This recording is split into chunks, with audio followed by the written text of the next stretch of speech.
اعوذ باللہ من الشیطان الرجیم بسم اللہ الرحمن الرحیم اللہم وفقنا لما تحب وترضى واجعل عاقبۃ امورنا خیرا ولا تکلنا الی انفسنا طرفۃ عین ابدا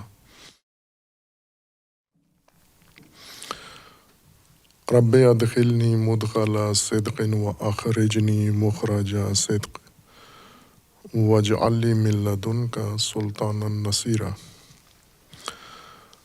سورہ مبارکہ بقرہ آیہ کریمہ اتأمرون الناس بالبر وتنسون انفسکم وانتم تتلون الکتاب افلا تعقلون۔ بنی اسرائیل کو اللہ تبارک و تعالیٰ نے نبی اکرم صلی اللہ علیہ وآلہ وسلم کے ذریعے زبان مبارک سے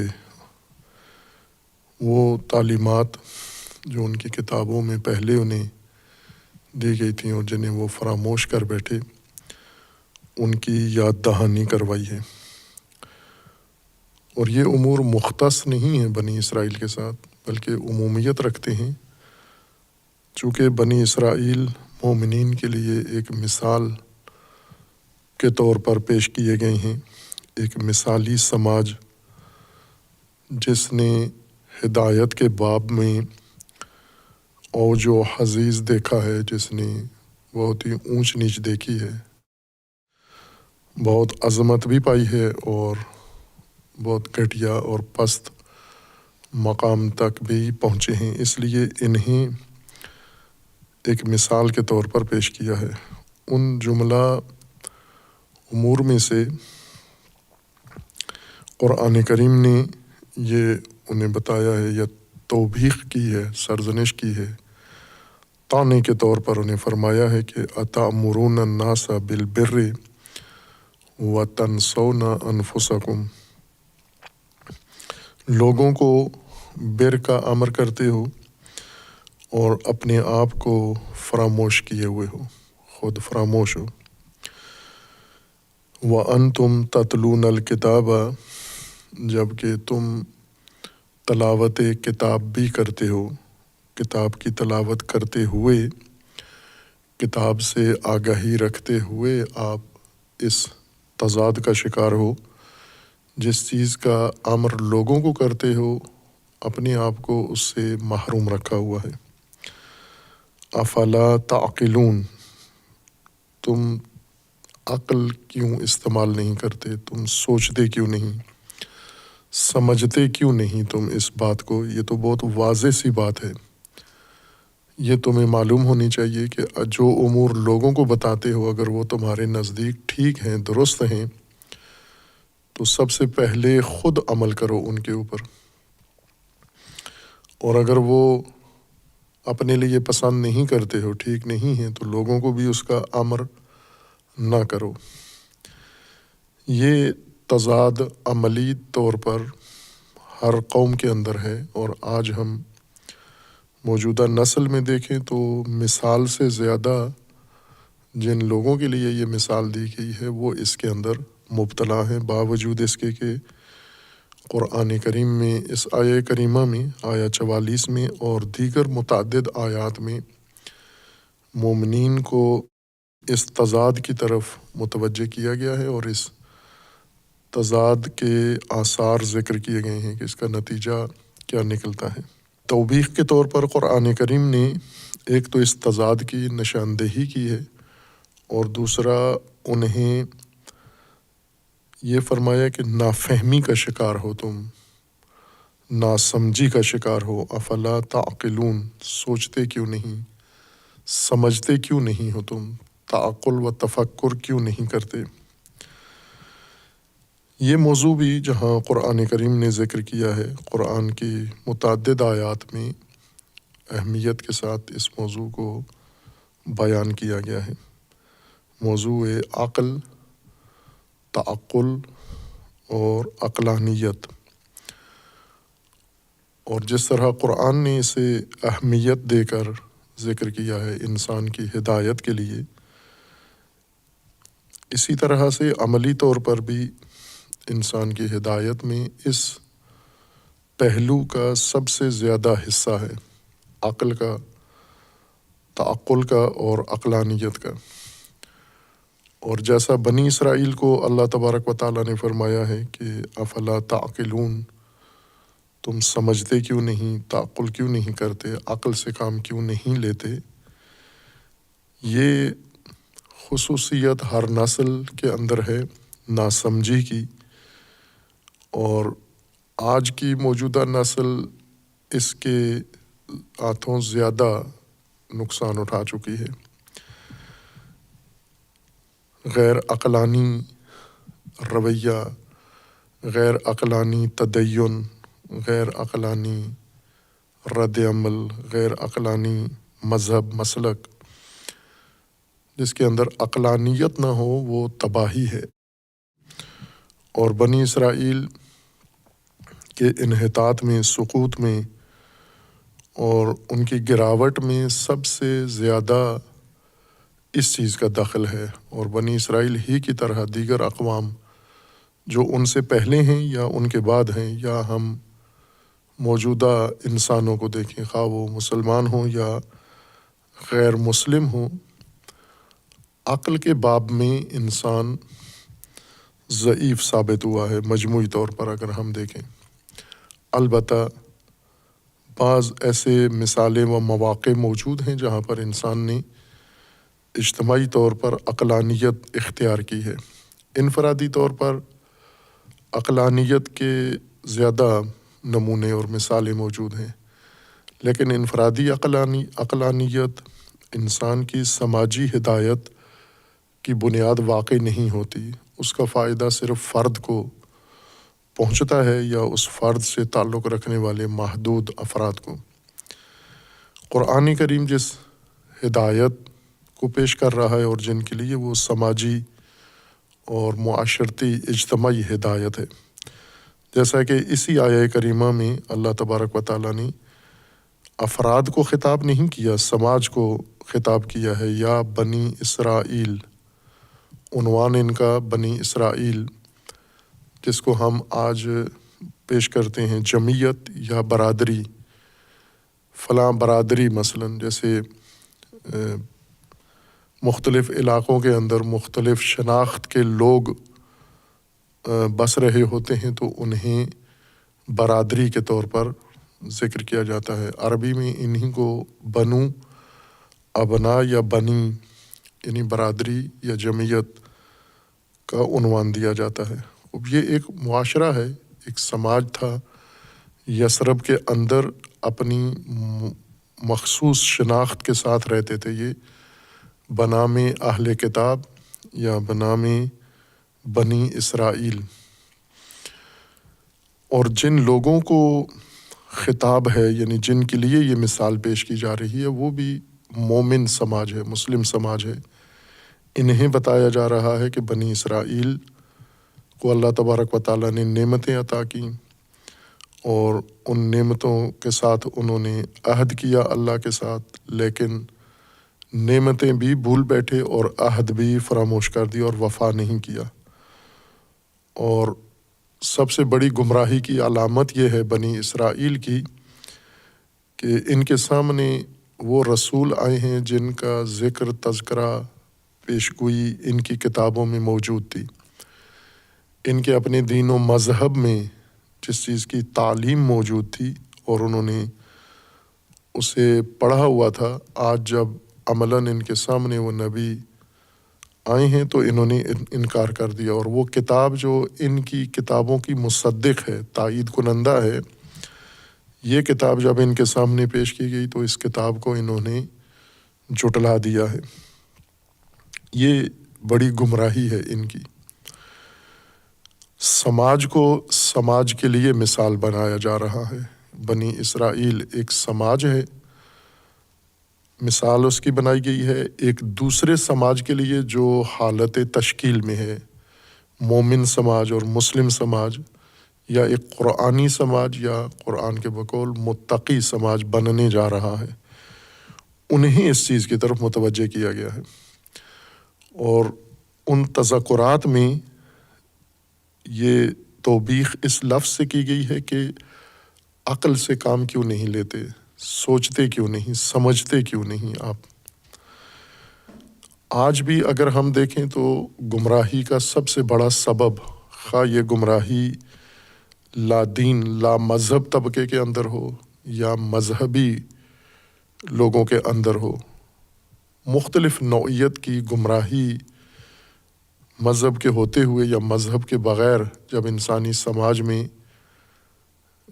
آ جاتی ہے تو اس کی بنیادی وجہ عدم تعقل ہے، فقدان عقل ہے، سمجھ کا نہ ہونا ہے، جسے قرآن کریم نے مختلف الفاظ کے ساتھ ذکر کیا۔ کبھی اس کو لا یشعرون کہا ہے، لا یشعرون کہا ہے، کبھی لا یعلمون کہا ہے، لا یفقہون کہا ہے، اور یہاں پر اسے لا تعقلون کہا ہے، کہ سب کا نتیجہ آخر ایک ہی نکلتا ہے، مصداق ایک ہی سامنے آتا ہے کہ لا علم لوگ، نافہم لوگ، بد فہم لوگ، کج فہم لوگ جو عقل سے کام نہیں لیتے۔ اب قرآن کریم نے جس طرح سے عقلانیت کو ذکر کیا ہے، روایات میں، احادیث میں بھی اس کا نمایاں طور پر ذکر موجود ہے، اور بعض احادیث صرف قرآن کے اندر عقلانیت کو احاطہ کر رہی ہیں، جیسے حدیث ہے امام ہفتم حضرت امام موسیٰ کاظم علیہ الصلاۃ والسلام سے، جنہوں نے اپنے شاگرد ہشام کو یہ موضوع تعلیم دیا ہے باقاعدہ، جو روایت اصول کافی میں مرحوم کلینی رحمۃ اللہ علیہ نے کتاب العقل میں، کتاب العقل والجہل جو پہلی کتاب ہے اصول کافی کی، اس کے اندر اس نورانی حدیث کو ذکر کیا ہے۔ امام علیہ السلام نے ہشام کو بتایا ہے کہ عقل قرآن میں اللہ تبارک و تعالیٰ نے کیسے عقل کا ذکر فرمایا ہے، اور اس کے علاوہ بھی فراوان احادیث ہیں، روایات ہیں جو اہمیت کو بتاتی ہیں، یعنی انسان کے اس پہلو کو، عقلانیت کو اور تعقل کی اہمیت بتاتی ہیں۔ عقل ہی واحد چیز ہے جو انسان کو ممتاز کرتی ہے دیگر موجودات سے۔ البتہ موجودات کے آپس میں تمایزات اور بھی ہیں، صرف عقل نہیں ہے۔ جیسے جمادات میں اور نباتات میں ایک واضح فرق یہ ہے کہ ایک نامی ہے، نمو کرنے والی شے ہے، دوسری نمو نہیں کرتی، یہ بہت بڑا فرق ہے۔ اس کے علاوہ ان کی ساخت میں، ان کی ترکیب میں، ان کی شناخت میں فراوان اور ان کے آثار میں فرق ہے، لیکن ایک بڑا فرق ان کی وجودی شناخت کے بارے میں، ہستی کے بارے میں یہ ہے کہ وہ موجودات جو نمو کرتے ہیں اور وہ موجودات جو نمو کے قابل نہیں ہیں۔ جو نمو کرتے ہیں، صلاحیت رکھتے ہیں، یہ نباتی ہیں اور نامی ہیں، اور جو نمو نہیں کرتے وہ جمادی ہیں۔ پھر جو نمو کرتے ہیں، جن کے اندر نشو و نما ہے، پرورش ہے، بڑھتے ہیں، جیسے پیدا ہوتے ہیں ویسے نہیں رہتے، ان میں تبدیلی آتی ہے، ان کے اندر پھر دو اور حصے بن جاتے ہیں۔ کچھ ان میں سے حیوان کہلاتے ہیں، یعنی ذی حیات ہیں، نشو و نما کرنے والے موجودات دو طرح کے ہیں، کچھ ذی حیات ہیں اور کچھ ذی حیات نہیں ہیں، نمو کرتے ہیں لیکن ان کے اندر حیات نہیں ہیں۔ جو ذی حیات ہیں، صاحب حیات ہیں، انہیں موجودات حیوانی کہا جاتا ہے۔ اردو میں لفظ حیوان جانور، مویشی کے معنی میں استعمال ہوتا ہے، لیکن یہ لفظ عربی کا ہے اور قرآن میں بھی استعمال ہوا ہے اور روایات کے اندر بھی ہے۔ اس سے مراد ذی حیات ہونا ہے، نہ کہ جانور ہونا ہے، مویشی ہونا نہیں ہے، ذی حیات۔ انسان بھی از جملہ ذی حیات، صاحب حیات موجودات میں سے ہے، اس لیے حیوان شمار ہوتا ہے، ذی حیات ہے یہ۔ یہ ذی حیات آپس میں کافی مشترکات رکھتے ہیں۔ انسان ایک نوع ہے موجودات میں، ذی حیات موجودات میں، اور پھر اس کے بعد ان حیوانات کی ذی حیات حیوانات کی متعدد اقسام و انواع ہیں، ہزاروں لاکھوں کی تعداد میں موجود ہیں، جو شناختہ شدہ بھی ہیں ساری اور مختلف نوعیت کی ہیں۔ ان کے اندر بہت ساری چیزیں ملتی جلتی ہیں آپس میں، جیسے ان کی پیدائش ہے، نطفے سے پیدا ہونا۔ خب یہ ذی حیات موجودات تقریباً زیادہ تر اسی طرح سے پیدا ہوتے ہیں۔ اب وہ نطفہ ان کا مختلف شکلوں میں ہوتا ہے، یا انڈے کے اندر یہ نطفہ بنتا ہے اور اس سے پیدا ہوتے ہیں، یا رحم کے اندر یہ نطفہ پیدا ہوتا ہے۔ یہ انڈا بھی ایک رحم ہے جو پرندوں کی تولید کا ایک طریقہ کار ہے کہ ان کا نطفہ انڈے کے اندر منعقد ہوتا ہے اور وہاں سے پرورش پاتا ہے۔ اور بعض ایسے ہیں جو رحم کے اندر ان کا نطفہ منعقد ہوتا ہے اور پھر اس کے بعد بچہ بنتا ہے اور اس کی ولادت ہوتی ہے۔ ان کے جسمانی ساخت بھی کافی مشابہ ہے ایک دوسرے کے ساتھ، یعنی ذی حیات موجودات کی جسمانی ساخت اور جسمانی نظام بھی آپس میں ملتا جلتا ہے، بعض میں تو زیادہ مماثلت ہے، بالکل ہو بہو مشابہت ہے ان کے اندر، بعضوں میں تھوڑا فرق ہے۔ خب یہ خصوصیات ان کے اندر ہے۔ اس کے بعد ان کے اندر تحرک بھی ہے، حرکات کرتے ہیں، اور حرکات کے لیے محرک ان کے اندر موجود ہے۔ یہ مختلف موجودات ہیں جن کے اندر خصوصیات، یعنی جیسے وجود ان کا یا ترکیب جسمانی ملتی جلتی ہے، مشابہ ہے، اسی طرح ان کے اندر جو خصوصیات ہیں وہ بھی کافی ایک دوسرے کے مشابہ ہیں۔ مثلاً ان کے اندر اشتہا موجود ہے، شہوت موجود ہے، اور تمام ذی حیات ان کے اندر یہ عمل موجود ہے، شہوت کسی نہ کسی شکل میں موجود ہے، اور یہ ایک طبیعی چیز ہے۔ شہوت عموماً ہم نے اخلاقیات میں اس کو پڑھا ہے، اور اخلاقیات میں اس کو مذموم چیز کے طور پر ذکر کیا جاتا ہے۔ اگر اس کو طبیعیات میں پڑھتے تو زیادہ بہتر آگاہی ہوتی اخلاقیات کے بجائے۔ اس کا اخلاقی پہلو بعد میں پڑھتے، یعنی پہلے اس کو ہم بایولوجی میں پڑھتے کہ انسان یا موجودات جانوروں کے اندر یہ عنصر شہوت کا، جنسی شہوت کا یہ کیا ہوتا ہے۔ صرف جنسی شہوت نہیں ہے، متعدد شہوات ہیں جانوروں کے اندر، جیسے کھانے کی اشتہا ان کے اندر موجود ہے، آرام کی اشتہا ان کے اندر موجود ہے، چرنے کی اشتہا ان کے اندر موجود ہے، جنسی ملاپ کی اشتہا ان کے اندر موجود ہے۔ متعدد اشتہا، شہوتیں یعنی خواہشیں، جاذبے ان کے اندر پائے جاتے ہیں،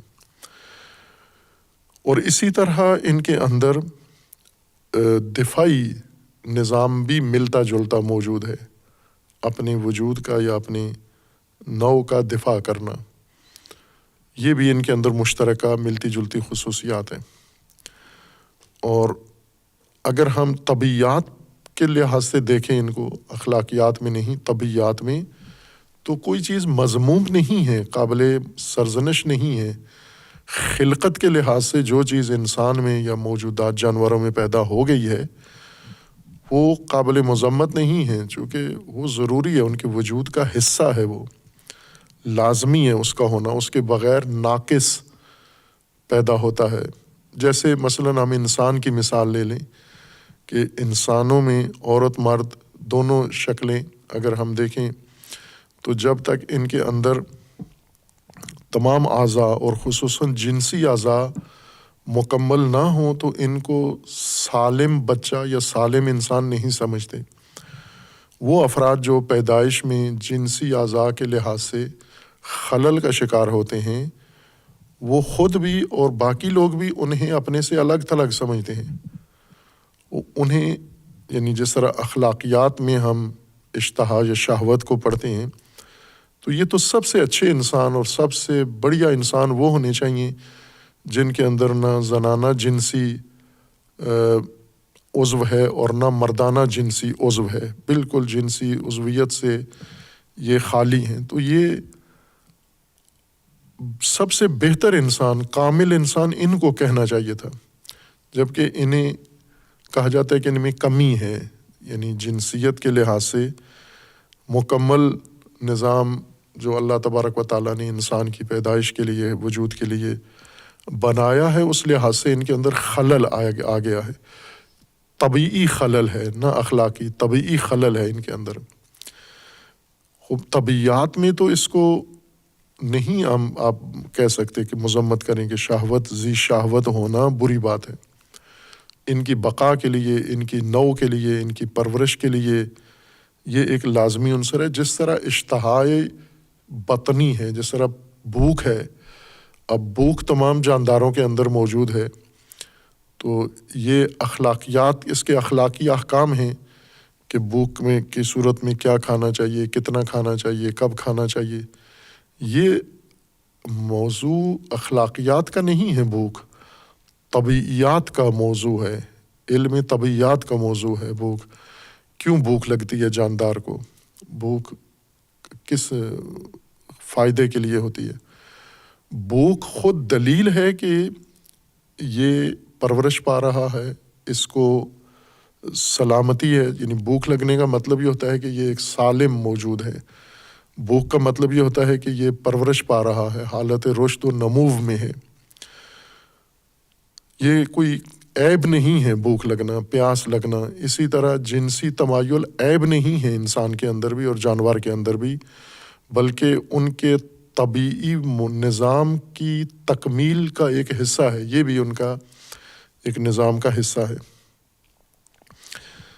خب ذی حیات موجودات میں یہ خصوصیات موجود ہیں، یہی خصوصیات ان کے اندر محرک کا کردار ادا کرتی ہیں۔ شہوت، صاحب شہوت ہونا، صاحب اشتہا ہونا، بھوک لگنا، پیاس لگنا، جنسی اشتہا، ان دونوں نر مادہ کے اندر پیدا ہونا، اور اس کے علاوہ دیگر جو ہم کہہ سکتے ہیں جنہیں اصطلاح میں غرائز کہا جاتا ہے، علم الحیات کے تعبیر کے مطابق، حیاتیات کے نزدیک یہ غرائز ہیں۔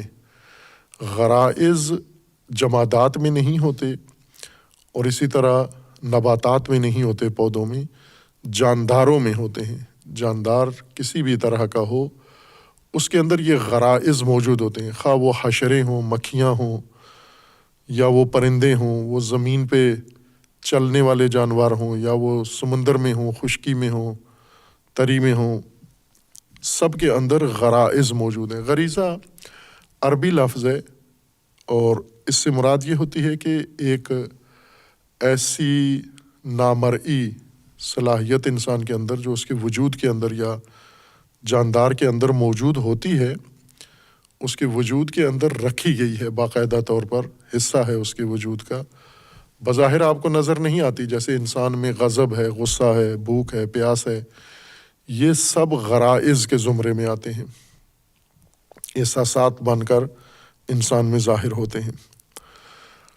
خوب اسی بنا پر ہم دیکھیں کہ تمام جاندار انہی غرائز کے ذریعے سے اپنی زندگی میں تحرک رکھتے ہیں، یعنی یہ ایک جگہ پر منجمد نہیں رہتے، پودے کی طرح یا پتھر کی طرح، مٹی کی طرح، ریت کی طرح ایک جگہ پر پڑے نہیں رہتے، بلکہ چلتے پھرتے ہیں، آنا جانا ہے۔ یہ ان کو مثلا چراگاہ میں جاتے ہیں تو ایک غریزہ ان کو تحریک کرتا ہے حرکت کرنے پر، پانی کے لیے گھاٹ پہ جاتے ہیں، ایک غریزہ ان کو اٹھاتا ہے، اکساتا ہے پانی کی طرف لے جانے کے لیے۔ اسی طرح نر و مادہ ایک دوسرے کی طرف رغبت ظاہر کرتے ہیں، یہ غریزہ ہے ان کے اندر، ان کو اٹھاتا ہے۔ دفاع کے طور پر مثلا آندھی بارش آ جائے تو سب پناہ کی تلاش میں چلے جاتے ہیں، تمام جاندار، پرندے ہوں، حشرات ہوں، زمین پہ رینگنے والے ہوں، جو بھی ہوں، جو بھی ان کو خطر محسوس ہو فوراً پناہ میں چلے جاتے ہیں۔ یہ ایک دفاعی غریزہ ہے ان سب کے اندر۔ انسان بھی ذی حیات ہونے کے ناطے یہ ساری چیزیں اپنے اندر رکھتا ہے۔ اب انسان میں اور دیگر جانداروں میں یہ مشابہات ہیں، یعنی جسمانی ساخت کے لحاظ سے، جسمانی ڈھانچہ اگر ہم دیکھیں، ہڈیاں ان کی دیکھیں، گوشت دیکھیں، اندر رگیں دیکھیں، اعصاب دیکھیں، تو ملتا جلتا ان کے اندر سارا نظام ہے۔ اور اگر ان کے غرائز کو دیکھیں تو بھی مشابہ اور ملتے جلتے ہیں غرائز، عدد میں کم و زیادہ ہو سکتے ہیں لیکن غرائز ان سب کے اندر ذی حیات موجودات کے اندر موجود ہیں۔ تنہا چیز جہاں پر انسان مختلف ہو جاتا ہے جانداروں سے، وہ اس کے اندر قوت فہم ہے۔ جانور میں یعنی باقی جانداروں میں، حیوانات میں، جنہیں ہم جانور یا حشرے یا پرندے کہتے ہیں یا مختلف انواع ہیں، وہ فاقد ہیں، قوت فہم نہیں ہے ان کے اندر، سمجھ کے کسی چیز کو اقدام نہیں کرتے، سمجھ کر کوئی فیصلہ نہیں کرتے، سمجھ کی قوت ان کے اندر نہیں رکھی گئی ہے۔ علم اور فہم، آگاہی اور حقیقت شناسی، حقائق کی پرکھ، تشخیص، ان کی بناوٹ کی تشخیص، ان کے البتہ یہ کہ مثلا جیسے کسی بھی پرندے کو کوئی خطرہ ہو تو اسے محسوس ہو جاتا ہے، یہ اس کی فہم کے مطابق نہیں ہے، یہ غریزہ اس کو بتا دیتا ہے۔ فہم الگ چیز ہے، غریزہ الگ چیز ہے۔ انسان میں دونوں ہیں، غریزہ بھی ہے اور فہم بھی ہے۔ جانوروں میں فقط غریزہ ہے، یعنی فقط ایک طبیعی اندرونی اس کے اندر احساس ہے، اسے پتہ چل جاتا ہے کہ خطرہ ہے اس وقت۔ لیکن انسان کو یہ سارے حقائق فہم ہوتے ہیں، یعنی انسان ان کو سمجھتا ہے، قوت فاہمہ اللہ تبارک و تعالیٰ نے انسان کو عطا کی ہے، اور یہی انسان اور غیر انسان کا آپس میں امتیاز ہے۔ خوب یہ قوت فہم، اسے عربی زبان میں عقل کہا گیا ہے، اور قرآن نے بھی عربی زبان سے ہی یہ اصطلاح لے کر استعمال کی ہے۔ عقل اس کو قوت فہم ہے، اس کو فہم کہنا چاہیے تھا، یا ترجمے میں بھی اس کو قوت سمجھ کہنا چاہیے تھا۔ عربی میں بھی عقل ہے، فارسی میں بھی اسے عقل ہی کہا جاتا ہے، اردو میں، اور عربی سے متاثرہ اور عربی کی ترکیب سے بنی ہوئی جتنی زبانیں ہیں وہ سب اس میں انہیں عقل ہی کہا جاتا ہے، اس قوہ کو۔ عربی لفظ ہے عقل، اور عربی میں عقل عربی لغت میں فہم کے لیے استعمال ہوتا تھا، لیکن یہ اس کا اصلی بنیادی معنی نہیں ہے۔ فہم اس کے اصلی معنی کا لازمہ ہے، بنیادی معنی، اصلی معنی اس لفظ کا عین قاف لام عقل کا روکنا ہے، من کرنا ہے، کسی چیز کو روک لینا یا اس کو من کرنا، منع کرنا، یہ اس کا اصلی بنیادی معنی ہے۔ اور جس چیز سے روکا جاتا ہے اسے مختلف اسی ترکیب سے بنے ہوئے الفاظ سے یاد کیا جاتا ہے، جن میں سے ایک عقل ہے یا اقال ہے۔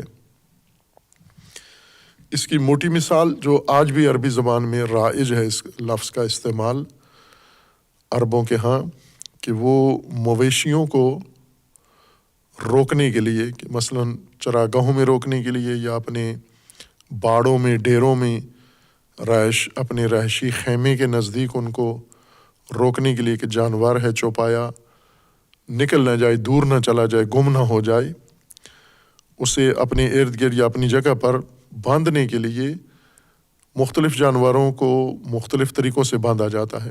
کچھ ایسے ہیں جن کے گرد باڑا بنا دیا جاتا ہے، لکڑیوں کا حصار بنا دیا جاتا ہے، یا اور گھاس بھوس کا حصار بنا دیا جاتا ہے، یا دیوار پتھروں کی یا کسی اور مواد سے بنا دی جاتی ہے، مٹی کی۔ ایک یہ طریقہ ہے جانوروں کو روکنے کا۔ یا تار لگا دی جاتی ہے، جیسے رسی باندھ دی جاتی ہے ارد گرد ان کے. خود جانور کھلا ہوتا ہے لیکن اس کے چاروں طرف حصار باندھ دیا جاتا ہے. یہ بعض جانوروں کے لیے ہے. بعض جانور ایسے ہیں انہیں باندھنے کے لیے، روکنے کے لیے کہ بھاگ نہ جائیں، گم نہ ہو جائیں، ان کے گلے میں رسی باندھی جاتی ہے اور پھر انہیں ایک لکڑی کا قلعہ بنا کر اسے ٹھونک کے اس میں اس قلعے کے ساتھ ان کو باندھ دیا جاتا ہے. اور بعض جانور ایسے ہیں جنہیں روکنے کے لیے یہ ترکیب نہیں ہوتی، جیسے خصوصاً عربوں کا جانور، پسندیدہ جانور اور ان کی زندگی کا بنیادی جانور جس سے ان کو انس بھی ہے اور ان کی زندگی اس کا دار و مدار اس پر ہے، وہ اونٹ ہے. اونٹ اپنی ہیکل جثے کے لحاظ سے باقی جانوروں سے منفرد ہے اور باقی جانوروں کو روکنے کے لیے، باندھنے کے لیے جو چارہ جوئی کی جاتی ہے وہ اونٹ کے لیے مؤثر نہیں ہوتی اپنی جسمانی ساخت اور ڈھانچے کی بنا پر. اس کے لیے اعراب اور غیر اعراب بھی، اونٹ تو ہر جگہ ہے، مختص نہیں عربوں کے ساتھ، غیر عربوں میں بھی ہے. اعراب چونکہ ان کا زیادہ زندگی کا دار و مدار اس پر تھا، صحرا ہے عرب اور صحرائی جانور، صحرا کے لیے مفید ترین جانور اونٹ ہے. اونٹ کو اعراب باندھنے کے لیے، روکنے کے لیے ایک ترکیب یہ استعمال کرتے تھے کہ اس کی اگلی ٹانگ دوری کر کے، زانو سے دوری کر کے اس کی پنڈلی کے ساتھ اس کو باندھ دیتے تھے.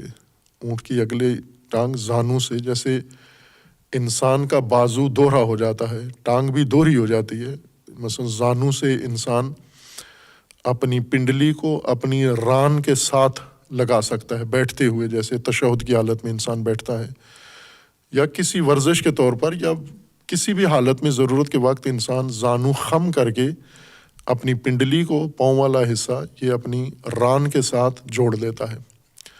یا بازو کو کونی سے خم کر کے انسان اپنا جو بازو کا اگلا حصہ ہے، کلائی والا حصہ، یہ انسان اپنے بازو کے کندھے والے ڈولے سے جوڑ دیتا ہے. یہ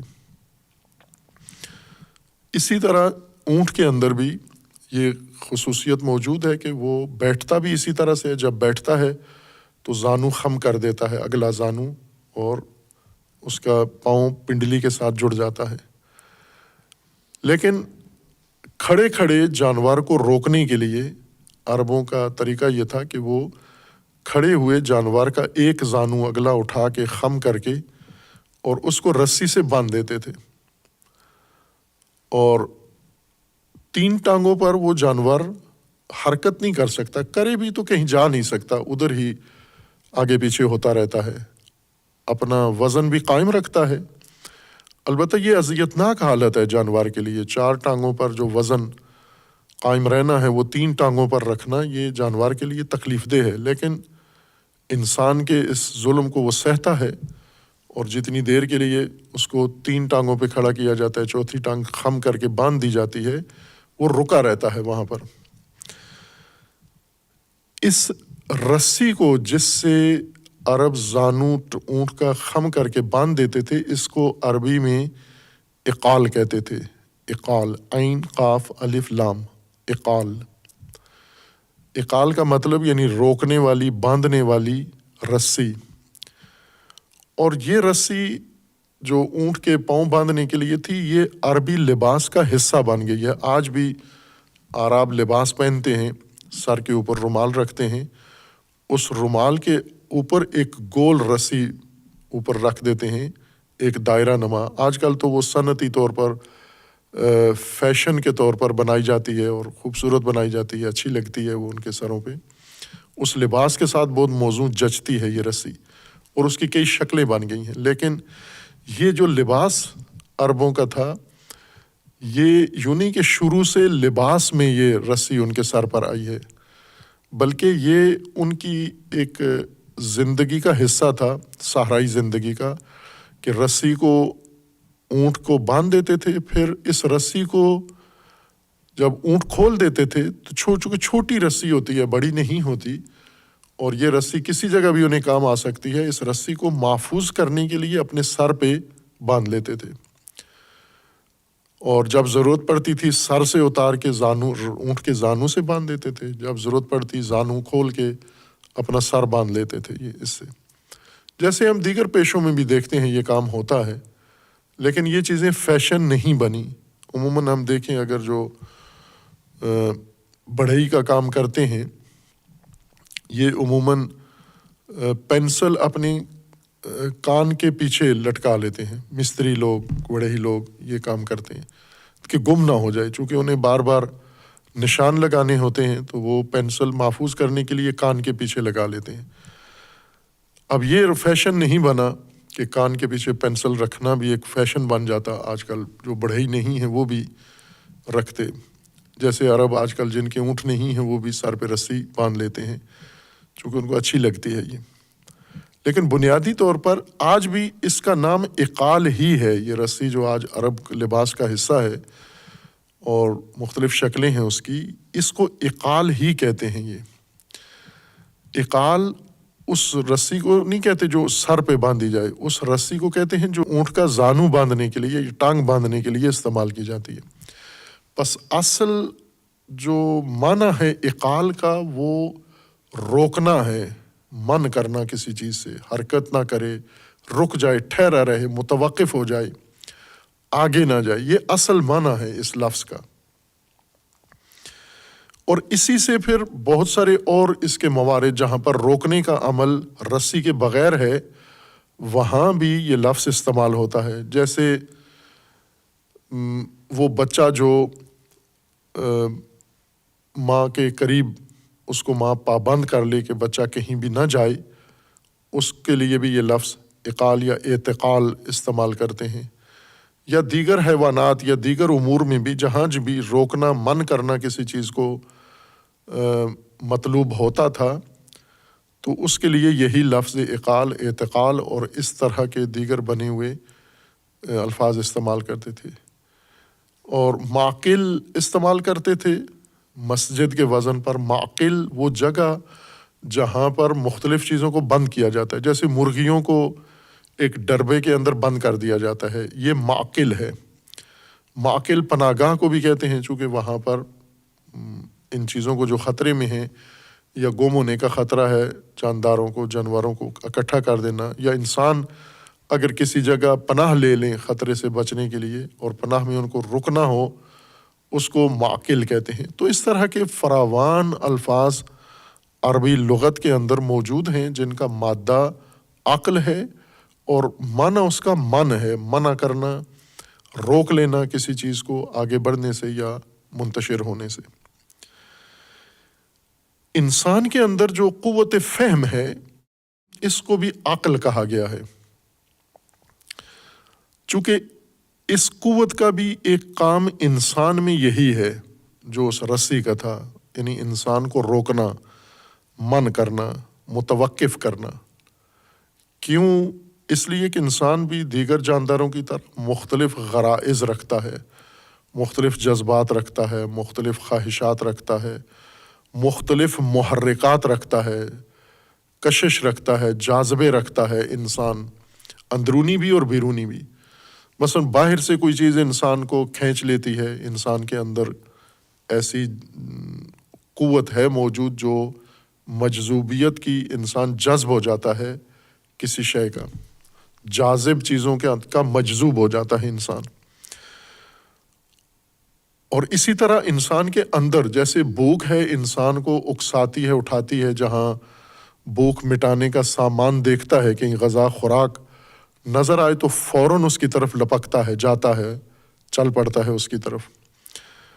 اور اسی طرح جہاں یعنی سب سے زیادہ شدید جو غریزہ انسان کے اندر طاقت کے لحاظ سے، قوت کے لحاظ سے سب سے قوی غریزہ انسان کے اندر جنسی غریزہ ہے، کہ باقی غرائز کو انسان کنٹرول کر لیتا ہے، یعنی من ہو جاتا ہے، روک لیتا ہے اپنے آپ کو۔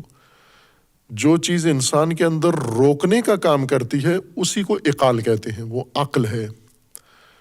عقل انسان کو روکتی ہے، یعنی ایک اور قوت اللہ تبارک و تعالیٰ نے انسان کو عطا کی ہے کہ اس کے کاموں میں سے ایک کام انسان کو روکنا ہے، من کرنا ہے۔ وہ انسان جو جذبات، جو احساسات، جو غرائز اور جو ان جاذبوں کے اس میں کشش میں آ جائے، زد میں آ جائے اور وہ اسے اپنی طرف کھینچ رہے ہوں، انسان کے اندر یہ چیز موجود ہے جو اسے روک لیتی ہے کہ نہ جائے ان چیزوں کی طرف۔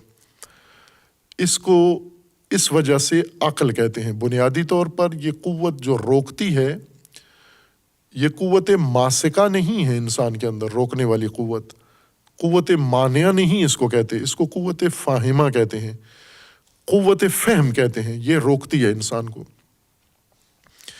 کیوں یہ روکتی ہے انسان کو؟ اس کے اندر کیا خصوصیت ہے؟ روکنے کی خصلت اس میں کیسے آ گئی ہے؟ کہاں سے آ گئی ہے قوت فہم میں؟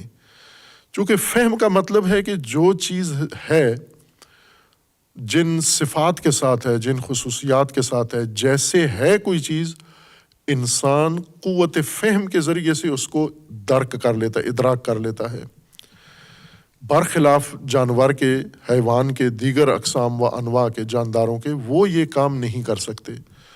مثلاً انسان کے سامنے مختلف چیزیں ہیں پڑی ہوئی، جانور غریزے کی حد تک یہ تشخیص دے لیتے ہیں کہ یہ کھانے کی چیز ہے یا کھانے کی چیز نہیں ہے، اس حد تک انہیں اندازہ ہوتا ہے، لہٰذا وہ ان چیزوں کو نہیں کھاتے جو کھانے کی نہیں ہوتی، سونگھ لیتے ہیں اور اس سونگھتے ہی ان کا غریزہ ان کو بتا دیتا ہے کہ یہ کھانے کی چیز نہیں ہے۔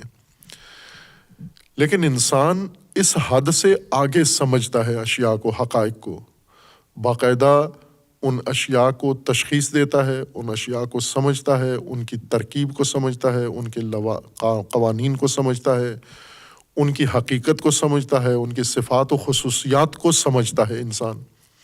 انسان کے ارد گرد جو کچھ، مثلاً ہم وہ سبزہ جو اگتا ہے، جاندار بھی دیکھتا ہے، انسان بھی دیکھتا ہے۔ جاندار صرف اس حد تک، باقی انسان کے علاوہ جو جاندار ہیں وہ اس حد تک سبزے کو تشخیص دے سکتے ہیں کہ یہ کھانے کے لیے ہے یا نہیں ہے۔ اس سے زیادہ آگے سبزہ کے بارے میں جانور کی، جاندار کی کوئی معلومات نہیں ہے، کوئی آگاہی نہیں ہے، اور غریزے کے اندر اتنا ہی ہے کہ غریزہ یہ کشف کر دے کہ یہ میری خوراک ہے یا نہیں ہے۔ لیکن انسان اس سبزے کے بارے میں زیادہ آگاہی رکھتا ہے، اس سے آگے آگاہی رکھتا ہے۔ اسے یہ پتہ ہے کہ یہ سبزہ دوسرے سبزے سے اس کا فرق کیا ہے، یہ سبزہ بیج سے اگتا ہے، باقی جانوروں کو نہیں پتہ کہ بیج سے اگتا ہے، انسان کو پتہ ہے یہ بیج سے اگتا ہے۔ اس لیے انسان اس سبزے کے اگانے کے لیے بعض سبزہ جو اس کی ضرورت کا ہے اسے بیج کاشت کرتا ہے، اس کے لیے زمین ہموار کرتا ہے، اس کے لیے زمین تیار کرتا ہے۔ پھر جب وہ اگتا ہے تو انسان کو پتہ ہے کہ یہ سبزہ کتنا بڑا ہو تو اس پر پھل لگتا ہے، پھر اس کے پھل کو حاصل کرنے کے لیے کیا تشخیص کر سکتا ہے۔ مفید سبزہ غیر مفید سبزے سے انسان تشخیص دیتا ہے، نقصان دہ سبزہ انسان تشخیص دیتا ہے، اور اس سبزے سے مختلف مصنوعات بنانے کے لیے انسان، یہ ساری چیزیں انسان تشخیص دیتا ہے۔ اور شروع سے ہی اگر ہم دیکھیں، انسان جب ابھی صنعتی زمانہ نہیں تھا، حتیٰ ہم یوں کہیں کہ زراعتی زمانہ بھی نہیں تھا، اس سے پہلے جس کو عصر حجر اور عصر پتھر کہتے ہیں، پتھر کا دور، عصر سنگ جس کو کہا جاتا ہے، عصر حجر، وہاں پر بھی یہ تشخیص تھی انسان کے اندر، لیکن اس کے آگاہی محدود تھی، ان اشیاء کو زیادہ قریب ہو کے تجربہ کم تھا انسان کا، اور پھر نسل اندر نسل بڑھتے بڑھتے آج ہم انسان کی قوت فہم کے شاہکار دیکھیں، نتائج دیکھیں کہ انسان نے سمجھ کے لحاظ سے کیا کیا سمجھ لیا ہے، اور انسان سے لمبی عمر ہے دیگر انواع کی، جانداروں کی، چونکہ جب انسان زمین پہ پیدا ہوا تو یہ جانور پہلے سے موجود تھے، یہ انواع انسان کی پیدائش سے پہلے یہ پرندے موجود تھے، یہ جاندار موجود تھے، یہ حلال حرام سارے موجود تھے زمین پر، اور جیسے 1000 سال 10,000 سال تھے پہلے، آج بھی ویسے ہی ہیں۔ جیسے شہد کی مکھی اس وقت تھی، دوسری مکھی ڈھیر کی مکھی بھی اس وقت تھی، ابھی تک یہ مکھیاں ایسے ہی ہیں، انہوں نے ان کی ہزاروں سالہ زندگی میں کوئی چیز اضافہ نہیں ہوئی، کمی بھی نہیں ہوئی۔ انسان نے البتہ ان کے ماحول کو جو متاثر کیا ہے اس لحاظ سے فرق پڑا ہے، لیکن خود ان کے اندر کوئی ایسی چیز نہیں ہے کہ ان کی سابقہ نسلیں اس طرح سے زندگی گزارتی تھی، موجودہ نسل اس سے مختلف ہو گئی ہے، یہ نہیں ان کے اندر۔ جبکہ انسان میں ہر نسل انسان کی حقائق کی شناخت، موجودات کی شناخت، ان کی ترکیب، ان کے آثار، ان کی خصوصیات، ان کے اندر رکھی ہوئی توانائیاں، یہ انسان نسل اندر نسل سمجھ رہا ہے۔ کس کے ذریعے سمجھ رہا ہے؟ کون سی چیز انسان میں اور دوسروں میں نہیں ہے؟ وہ یہی قوت فہم ہے۔ اس قوت فہم کو عربی میں عقل کہا گیا ہے۔ یہ عقل، البتہ قرآن نے اور بھی الفاظ استعمال کیے ہیں، ان کو فواد، انسان کے ان قوت فہم کے لفظ کے لیے ایک لفظ قرآن نے اصطلاح فواد کی استعمال کی ہے، ایک اصطلاح قلب کی ہے، قلوب جس کی جمع ہے، یہ بھی قلب بھی اسی قوت کے لیے استعمال کیا گیا ہے انسان کے لیے۔ اسی طرح نوحا، اولو النوحا، یہ بھی اسی قوت کے لیے استعمال کیا گیا ہے۔ اور لب، الباب جس کی جمع ہے اول الالباب، یہ بھی قرآن کریم نے اسی قوت کے لیے ذکر کیا ہے۔ خوب مختلف یہ یا صدر بھی استعمال کیا ہے بس اوقات، لیکن یہ الفاظ ہیں جو اسی قوت فاہمہ کے لیے مختلف الفاظ استعمال ہوئے ہیں۔ یہ الفاظ مترادف نہیں ہیں، ہر چند ان کا مصداق ایک ہے، یعنی قوت فاہمہ، سمجھنے کی صلاحیت، لیکن اس سمجھنے کی صلاحیت کے پہلو مختلف ہیں، خصوصیات ہیں۔ ہر خصوصیت کی وجہ سے اس کا ایک الگ نام رکھا گیا ہے۔ مثلا اس کو نوحا کیوں کہا گیا ہے، اس کو لب کیوں کہا گیا ہے، اس کو عقل کیوں کہا گیا ہے، اس کو قلب کیوں کہا گیا ہے، اس کو فواد کیوں کہا گیا ہے، یہ اس کی مختلف خصوصیات کی وجہ سے اسے کہا جاتا ہے۔ جیسے انسان ہے، مختلف اس کے نام ہیں۔ مثلا ایک ہی آدمی کو، ایک ہی انسان کو نام اس کا ہے، زید بھی اس کو کہتے ہیں، اس کو بیٹا بھی کہتے ہیں کسی کا، اس کو کسی کا بھائی بھی کہتے ہیں، اس کو شوہر بھی کہتے ہیں، اس کو چچا بھی کہتے ہیں، اس کو ماموں بھی کہتے ہیں، اس کو خالو بھی کہتے ہیں۔ اب کوئی یہ سوال اٹھائے، یہ تو ایک آدمی ہے، ایک آدمی کے اتنے زیادہ نام کیوں ہیں؟ خوب یہ نام اس وجہ سے ہیں کہ یہ مختلف پہلوؤں سے، مختلف رشتوں کو دیکھا جاتا ہے، مختلف لحاظ سے اس کے یہ نام پڑے ہیں، اور ان سب کا مصداق یہی ہے۔ لیکن یہ آپس میں مترادف نہیں ہے، چچا و ماموں، چونکہ ایک ہی آدمی کسی کا چچا ہے، کسی دوسرے کا ماموں ہے، تو ہم یہ کہیں کہ چچا کا معنی ماموں ہوتا ہے اور ماموں کا معنی چچا، چونکہ ایک ہی آدمی کو دونوں لفظ کہا جاتا ہے، تو معانی الگ الگ ہیں، الفاظ مترادف نہیں ہیں، ہم معنی نہیں ہیں، اگرچہ مصداق ایک ہے، ان سب کا معانی مفہوم الگ الگ ہوں گے۔ اسی طرح عقل کا معنی الگ ہے، مفہوم، قلب کا معنی الگ ہے، فواد کا معنی الگ ہے، نوحا کا معنی الگ ہے، لب کا معنی الگ ہے، لیکن جو مصداق ہے ان کا، انسان کے اندر وہ صلاحیت، وہ قابلیت، وہ قوت، جو یہ سارے ناموں کا مصداق ہے، وہ ایک ہے، ایک ہی قوت فاہمہ ہے انسان کے اندر۔ اصل یہ قوت فہم ہے، سمجھنے کی قوت ہے، صلاحیت ہے، جیسے کھانے کی قوت ہے، جیسے دیکھنے کی قوت ہے، جیسے سننے کی قوت ہے۔ دیکھنے کی قوت کو بصارت کہتے ہیں، سننے کی قوت کو سماعت کہتے ہیں، اور بولنے کی قوت کو تکلم کہتے ہیں، چکھنے کی قوت کو ذائقہ کہتے ہیں، اسی طرح چھونے کی صلاحیت کو لمس کہتے ہیں۔ یہ نام ہیں ان صلاحیتوں کے، ان قوتوں کے جو اللہ نے انسان کے وجود کے اندر رکھی ہیں۔ یہ سمجھنے کی قوت کو عقل کہتے ہیں، ایک نام اس کا عقل ہے۔ خوب عقل کیوں کہتے ہیں اس کو؟ یہ تو سمجھنے کی قوت ہے تو اس کو فاہمہ کہنا چاہیے، عقل کیوں کہتے ہیں؟ چونکہ اس قوت کا ایک کام انسان کو روکنا ہے، یا ایک بڑا کام انسان کو روکنا ہے۔ جب انسان کے غرائز، جب انسان کے احساسات، جب انسان کے جذبات، جب انسان کے خواہشات انسان کے اندر بنتی ہیں، ابھرتی ہیں، طاقتور ہو جاتی ہیں اور انسان کو کسی قدم پر، کسی حرکت پر اکساتی ہیں یہ چیزیں، وہاں جو چیز روکتی ہے وہ اس کو عقل کہتے ہیں. عقل ہی روک سکتی ہے ان کو. یعنی چونکہ اس کا کام روکنا ہے انسان کو، کہ اگرچہ اشتہا، مثلا تجھے بھوک لگی ہوئی ہے اور کھانا بھی تیرے سامنے پڑا ہوا ہے لیکن تو نے یہ کھانا نہیں کھانا، کون روکتا ہے؟ اس کی اپنی اندر قوت روکتی ہے، جو یہ تشخیص دیتی ہے کہ یہ کھانا کسی اور کا ہے، تیرا نہیں ہے، یہ کھانا اس پر حق تیرا نہیں ہے.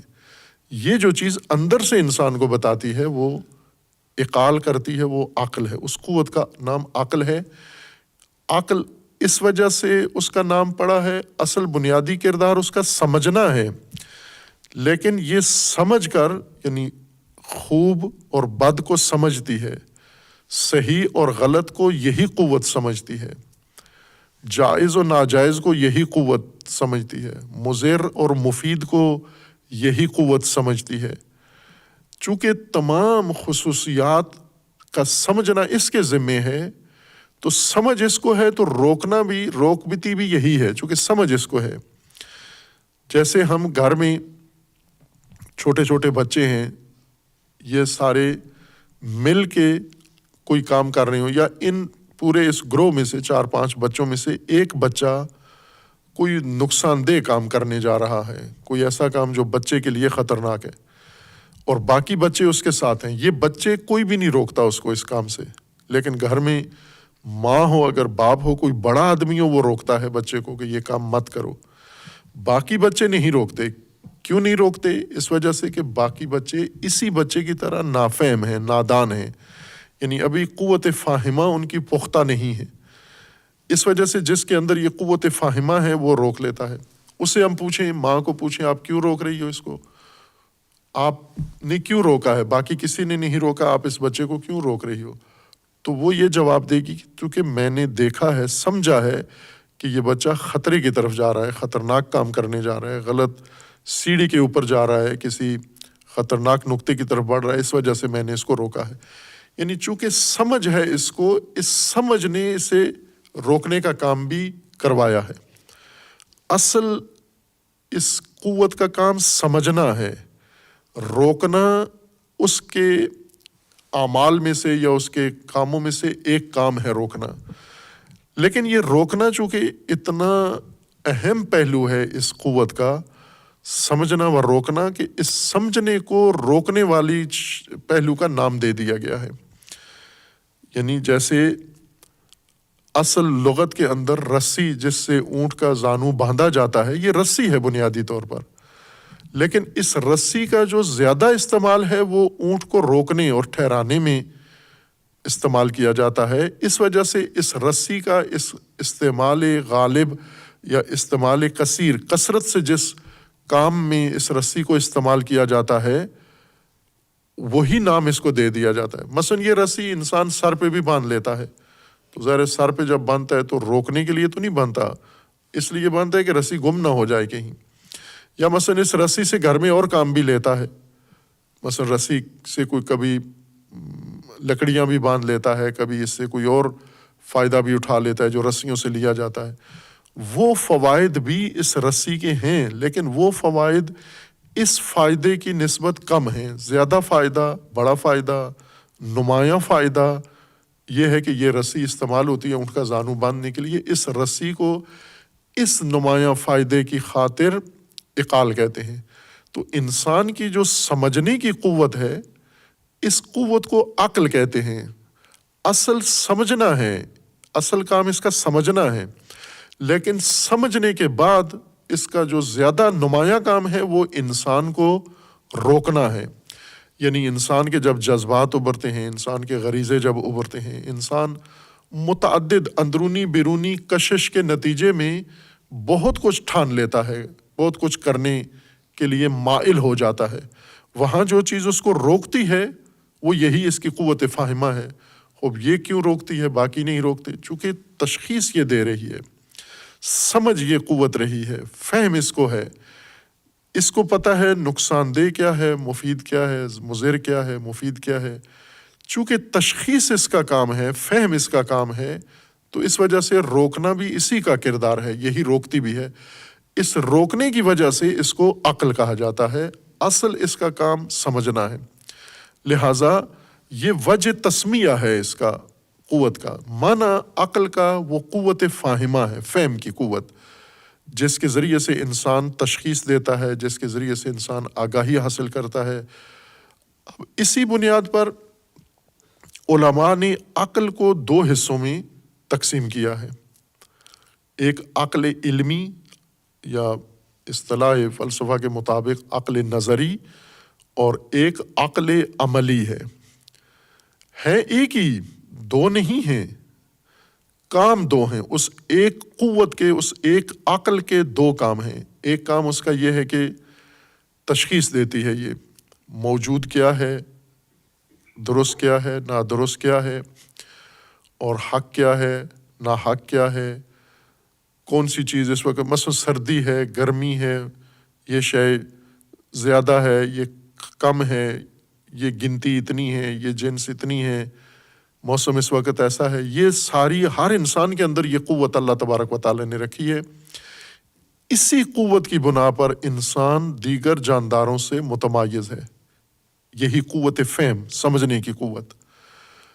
خوب جب انسان سمجھ لیتا ہے، سمجھنا صرف کسی کام کا نہیں ہے، یہ سمجھنا بنیاد بنتا ہے انسان کے اعمال، انسان کے حرکات کے لیے، کہ اب کرنا کیا ہے مجھے۔ سمجھ تو آ گئی کہ یہ چیزیں موجود ہیں ان صفات و خصوصیات کے ساتھ، اب کرنا کیا ہے مجھے، پھر یہی عقل اس کو اب روکتی بھی ہے، من بھی کرتی ہے، اجازت بھی دیتی ہے۔ جو کام خوب ہے انہیں کہتی ہے کر لو، جو کام نقصان دہ ہیں انہیں منع کرتی ہے کہ یہ کام مت کرو تم۔ اب دو کام اس کے ہو گئے، سمجھنا حقائق کا، اور سمجھ کر ان حقائق کے مطابق انسان کی رہنمائی کرنا کہ انسان کو ان حقائق کے تناظر میں کیا کرنا چاہیے اور کیا نہیں کرنا چاہیے۔ یہ حکم بھی یہی عقل صادر کرتی ہے، اس کو عقل عملی کہتے ہیں ہم۔ اور قرآن کریم نے جو زیادہ یہ لفظ استعمال کیا ہے، لگ بھگ 50 آیات کے اندر لفظ عقل، اصطلاح عقل کے مشتقات ہیں جو قرآن نے استعمال کیے ہیں افعال کی صورت میں، یہ سب کے سب عقل عملی سے تعلق رکھتے ہیں، یعنی ان کا تعلق عقل عملی سے ہے۔ بیشتر موارد اس کے عقل عملی ہیں، یعنی سمجھ تو آ گئی تمہیں، سمجھ کر صاحب عقل ہوتے ہوئے عقل نے تمہیں روکا کیوں نہیں؟ تمہاری عقل تمہیں روک نہیں رہی کہ یہ غلط کام کر رہے ہو؟ جیسے اس آیا کے اندر بنی اسرائیل لوگوں کو بنی اسرائیل کے علماء و خطباء یا ان کے دانشور لوگوں کو بر کا امر کرتے ہیں اور اپنے آپ کو بر سے دور رکھتے ہیں، خود وہ کام نہیں کرتے جو لوگوں سے کرواتے ہیں۔ اور کتاب کا بھی ان کو علم ہے جو اللہ تبارک و تعالیٰ نے نازل کی ہے، تلاوت کتاب بھی کرتے ہیں اور پھر یہ کام بھی کرتے ہیں کہ لوگوں کو امر کرتے ہیں، خود نہیں کرتے۔ اللہ نے فرمایا کہ تم عقل نہیں رکھتے، لا تعقلون، سمجھتے نہیں ہو، نافہم ہو تم۔ عقل تو ہے تمہارے اندر، جب عقل ہے تمہارے اندر تو تمہیں نہیں کرنا چاہیے یہ کام، یا غلط کام ہے تو لوگوں کو بھی نہ کہو، صحیح کام ہے تو پھر خود پہلے کرو، بعد میں لوگوں کو حکم دو۔